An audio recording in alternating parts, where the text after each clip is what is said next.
ମୁକ୍ତିର ଚୁମ୍ବନରେ ତୁମମାନଙ୍କୁ ରକ୍ଷା କରିବ। କୃତ ଯୁଗ ବା ସତ୍ୟ ଯୁଗର ମଳୟ ପବନରେ ଅଭିଷିକ୍ତ ହୋଇ ତୁମମାନଙ୍କର ଅନ୍ତଃସ୍ଥଳ ଗାଇ ଉଠିବ ସ୍ୱାଧୀନ ବିପନ୍ନ ସ୍ୱତନ୍ତ୍ର ସହଯୋଗୀ ସମ୍ବର୍ଦ୍ଧନୀ ସମାବେଶ ନେଇ। ଭାଇ ଆଲୋଚନା କରୁଥିଲେ ଯୋଉ କଥା ଧାଡ଼ିରେ କହିଥିଲେ ଯେ ଧର୍ମ କଲେ କ'ଣ ହୁଏ କଥା ପଚାରୁଥିଲେ, ଠାକୁରଙ୍କୁ ପଚରା ଯାଇଥିଲା, ତାର ସଂକ୍ଷିପ୍ତ ଉତ୍ତର ବି ଦେଇଥିଲେ। ଠାକୁର କହିଥିଲେ ଧର୍ମ କରିଲେ କମନ ସେନ୍ସ ବଢେ, ଧର୍ମ କରିଲେ କମନ ସେନ୍ସ ବଢେ। ବର୍ତ୍ତମାନ କମନ ସେନ୍ସର ଘୋର ଅଭାବ। ଆମ ପୂର୍ବ ପିଢ଼ି ଏଇ ଦାଦାମାନେ ସବୁ ଯୋଉ ବସିଛନ୍ତି ସେମାନଙ୍କର ସମୟରେ କମନ ସେନ୍ସ ଏକଦମ ଉପର ଲେବୁଲରେ ଥିଲା, ଆମ ବେଳକୁ ଟିକେ ଖସିଲା, ଆହୁରି ଆମ ଛୁଆଙ୍କ ବେଳକୁ ଆହୁରି ଖସୁଛି କମନ ସେନ୍ସ।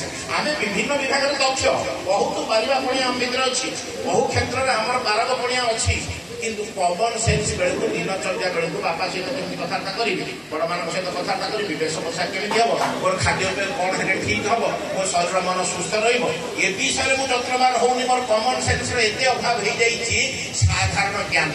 ସେଥିପାଇଁ ଠାକୁର କହିଲେ ଲେଖା ପଢ଼ାରେ ଦୃଢ଼ ହେଲେ ଶିକ୍ଷା ତାକୁ କହେ ନା, ଅଭ୍ୟାସ ବ୍ୟବହାର ସହଜ ଜ୍ଞାନ ନହେଲେ ଶିକ୍ଷା ହୁଏ ନା।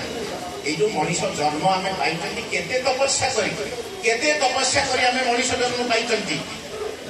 এই শুভ স্মিতা আজ জন্ম লাভ করেছি, কেতে জন্ম সে মଣିষ এই পূর্বে আসছিল আমি জানি না, আমি কেতে জন্ম মଣିষ কি আসছে আমি জানি না। সে যে আমার সিনিয়র ন হয়েছিল তার কৌশি মানে না। ঠাকুরଙ୍କର তো বাণী ଅଛି তপরে জন্ম তপরে জীবন, তপরে জন্ম তপরে জীবন তপরে বিধান বিধৃতি, তপশ্চর্যারে হুয়া গুয়ান অমৃতত্ব পর প্রাপ্তি। জপ ଆଉ ଧ୍ୟାନରେ ଇଷ୍ଟ ଚିନ୍ତା, ଜପ ଧ୍ୟାନରେ ଇଷ୍ଟ ଚିନ୍ତା କରଣ କାରଣ ଯେପରି ଜୀବ ଜନ୍ମର ଗତି ମୁକ୍ତି ହବା ପାଇବା ସେପରି। ଜପ ଧ୍ୟାନରେ ଇଷ୍ଟ ଚିନ୍ତା କରଣ କାରଣ ଯେପରି ଜୀବ ଜନ୍ମର ଗତି ମୁକ୍ତି ହବା ପାଇବା ସେପରି। ମା ମାନେ ବହୁ ସଂଖ୍ୟାରେ ଅଛନ୍ତି, ଏଇ ଯୋଉ ସନ୍ତାନଟିକି କେମିତି ଆମେ ପରିଚର୍ଯା କରିବା, ଭଲ ମଣିଷ କରି ତୋଳିବା, ତାର ହୁଏତ ଆମେ ଦୀକ୍ଷା ନେଲା ପରେ ମଧ୍ୟ ସଠିକ ଭାବରେ ଆମେ ତାକୁ ଇମ୍ପ୍ଲିମେଣ୍ଟେସନ ବେଳେ ବେଳେ କରିପାରନ୍ତି ନାହିଁ।